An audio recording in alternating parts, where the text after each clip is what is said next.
तीर्थनगरी पुष्कर में आज शिक्षा के क्षेत्र में अग्नि जेएमएस स्कूल का कृष्णधाम में भव्य कृष्ण जन्मोत्सव का आयोजन किया गया, जिसमें नन्हे मुंडे बच्चों ने शानदार एक से बढ़कर एक कृष्ण भगवान राधा का किरदार निभाकर खूब तालियां बटोरी। तो वही शानदार सांस्कृतिक कार्यक्रम का आयोजन किया गया।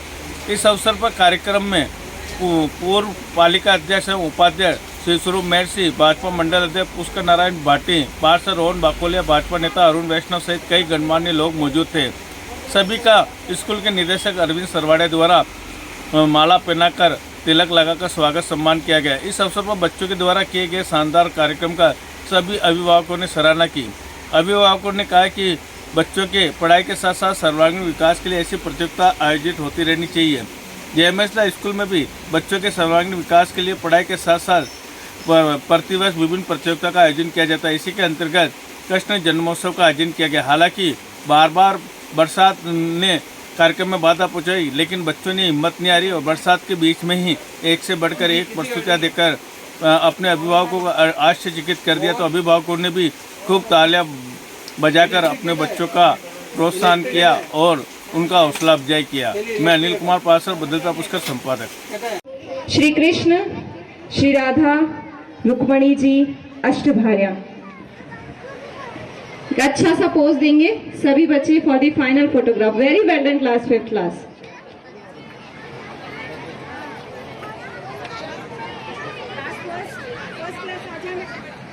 हेलो। अच्छा, नेक्स्ट वाला परफॉर्मेंस आ रहा है प्रिया मैम। उससे पहले अलबेला मदनैनो बाला, जिसकी दीवानी ब्रिज की हर बाला, वो किसना है, वो किसना है।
रानी रुक्मिणी अभी भी विजय नहीं हुई, क्योंकि ये तिला अभी तक समानता पर नहीं पहुंचा।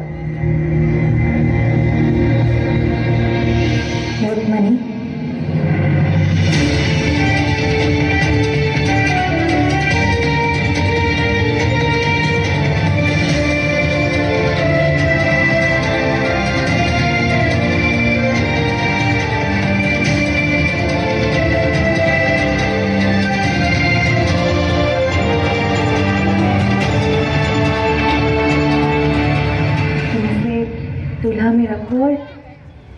कर दो कि कृष्ण को वस्त्रों से तोला नहीं जा सकता, केवल प्रेम से तोला जा सकता है।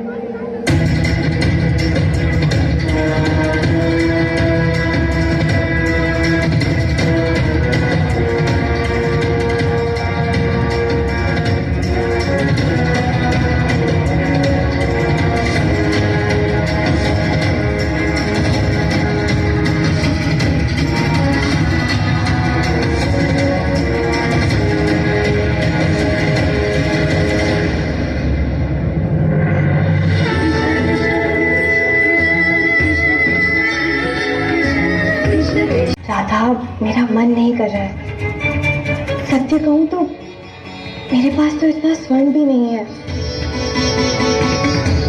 मुझे नहीं लगता कि मुझे इस परीक्षा में सम्मिलित भी होना चाहिए। राधा, रुक्मिणी, मैं तुम्हारी बात समझती हूँ, किंतु इसे पूर्ण करना भी तो आवश्यक है। मेरे लिए चली जाओ। राधा की इच्छा अर्थात श्री कृष्ण की इच्छा। मैं स्वर्ण लेकर आती हूँ।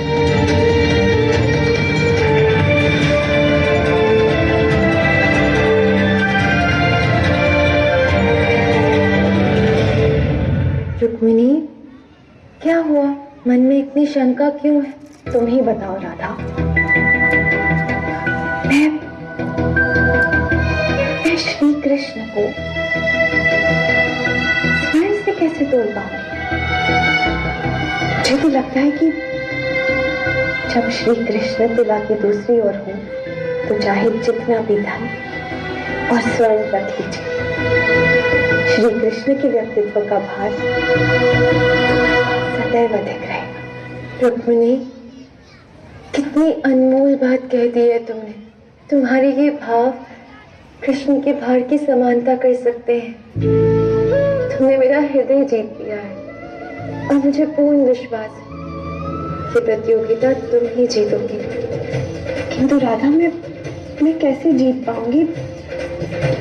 मेरे पास तो इतनी स्वर्ण भी नहीं है।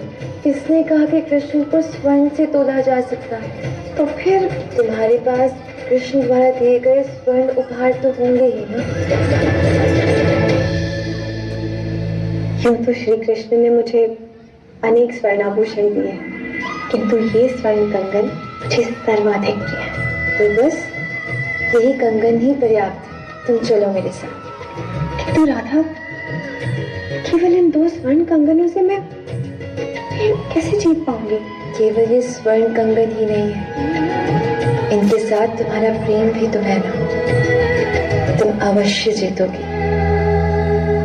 राधा की इच्छा सभी को ज्ञात हो गई, किंतु आज आपकी इच्छा भी प्रकट हो गई है पिताश्री। आप यही चाहते हैं ना कि अश्वमेध यज्ञ में राधा आपके साथ बैठे? साथ रुक जाइए ना, अब किसे समझाने का प्रयास कर रहे हैं? सांब,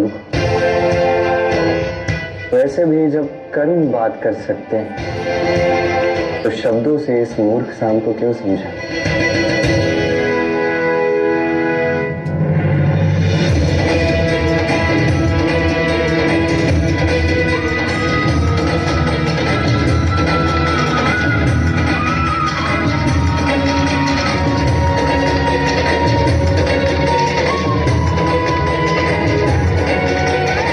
रानी रुक्मिणी, क्या सत्य में आप इन 2 स्वर्ण कंगनों से इस तुला में पिताश्री को तोड़ेंगे?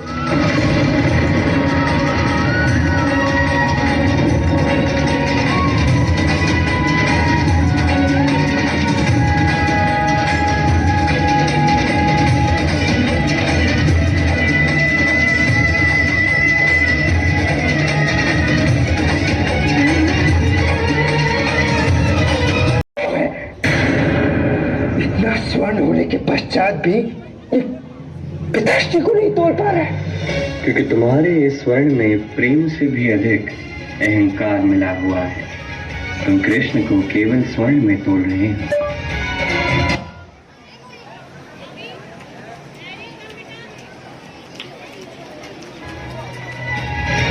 तुम ये बात कैसे समझ पाओगे साहब, जो कृष्ण को समझता है?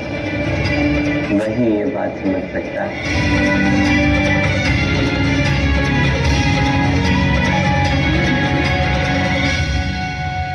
मैं समझ गई।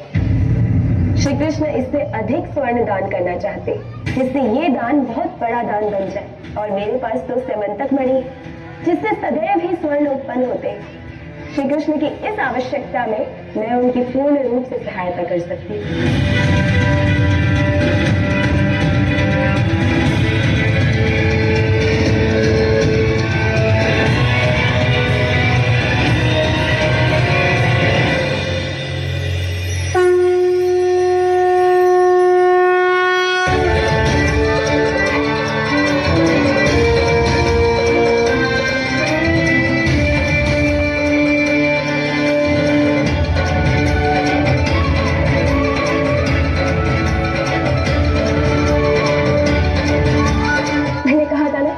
श्री कृष्ण को स्वर्ण में केवल मैं ही तोल सकती। देखो, मैंने कर दिखाया।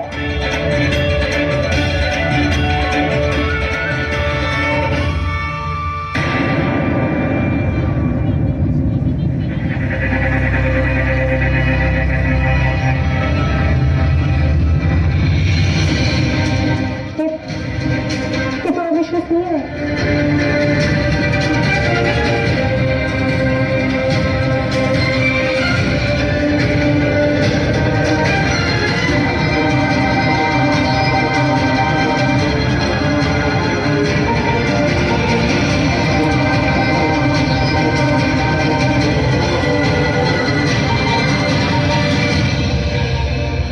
रुक्मिणी, मात्र तुम ही शेष हो।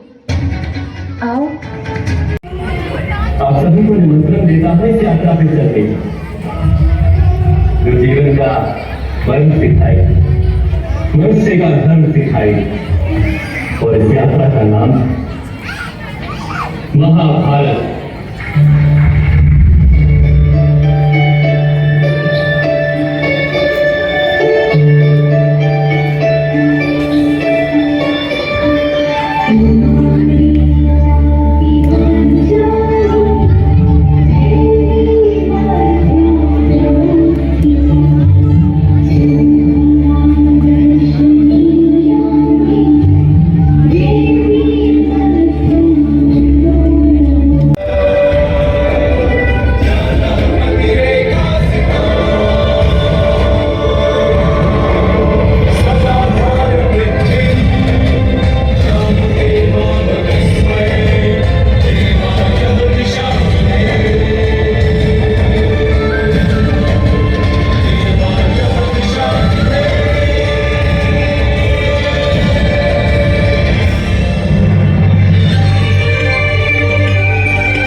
मेरे पास अत्यधिक स्वर्ण आभूषण थे, पता नहीं कैसे श्री कृष्ण का भार इनसे अधिक है। कोई बात नहीं भद्रा, तुम जाओ। मैं श्री कृष्ण के भार से दुगनी मात्रा में स्वर्ण और धन लाई हूँ। विजय तो मेरी ही होगी।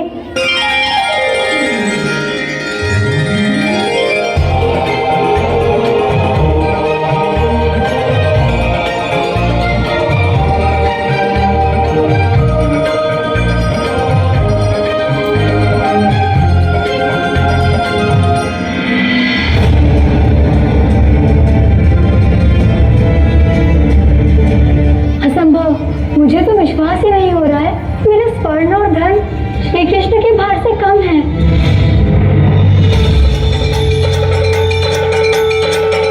अवश्य ये सब कृष्ण का किया है, किंतु कृष्ण करना क्या चाहता है? आभूषण के पश्चात भी थोड़ा हिला नहीं।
कृष्ण अवतार में जन्म लिया है। अतः मैं आपसे विनती करता हूँ कि आपके दोस्त नंद के घर ले चलें, जहाँ उनकी पत्नी यशोदा ने बालिका को जन्म लिया है। उस बालिका को यहाँ ले आकर मुझे यशोदा की बगल में सुला दें। ऐसा बोलकर भगवान अंतर्ध्यान हो गए। भगवान ने एक शिशु का रूप धारण किया और एक चमत्कार हुआ। वासुदेव और देवकी पीड़ी मुक्त हो गए। कारागार के द्वार अपने आप खुल गए। जेल प्रहरी गहरी निद्रा में सो गए और ऐसे समय वासुदेव उस बालक को लेकर नंद के घर चल पड़े। तेज वर्षा के कारण यमुना नदी का बहाव बहुत तेज था, पर यमुना नदी ने वासुदेव और उनके पुत्र के बारिश से बचाया। आखिरकार वे नंद के गांव पहुंचे और हे मूर्ख कंस, निर्दोष शिशुओं की हत्या करने से तुम्हें कोई लाभ नहीं होगा। तुझे मारने वाला इस धरती पर जन्म ले चुका है। तेरा वध करने के लिए देवकी के 8वें पुत्र ने इस धरती पर जन्म ले लिया है और वही तेरा विनाश करेगा। ऐसा कहकर वह दिव्य शक्ति लुप्त हो गई। जब कृष्ण भगवान बड़े हुए तब उन्होंने कंस का वध किया और इस प्रकार कृष्ण भगवान ने धरती पर अत्याचार व बुराई का अंत किया। इसीलिए हम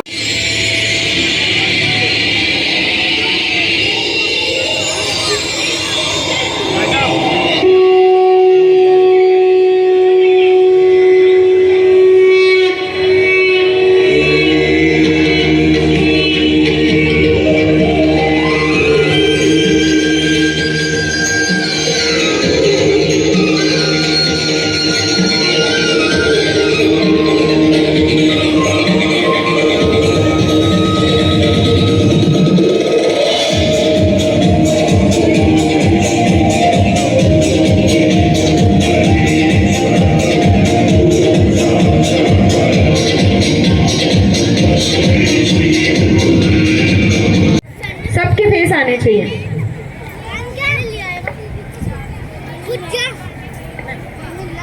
यस कैमरामैन वाले भैया।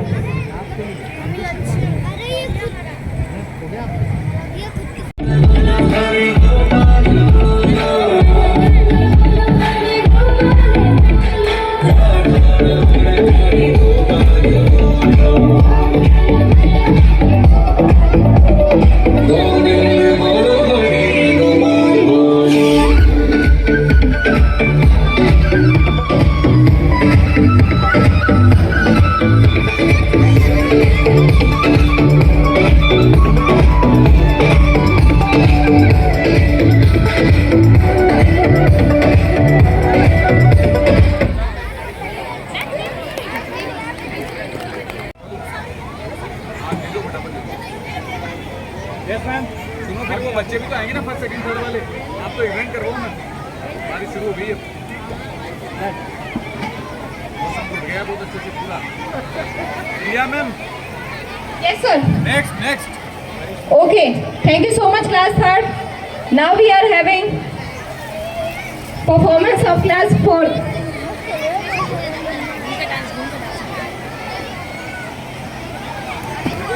आगे बारिश है। बेटा slowly.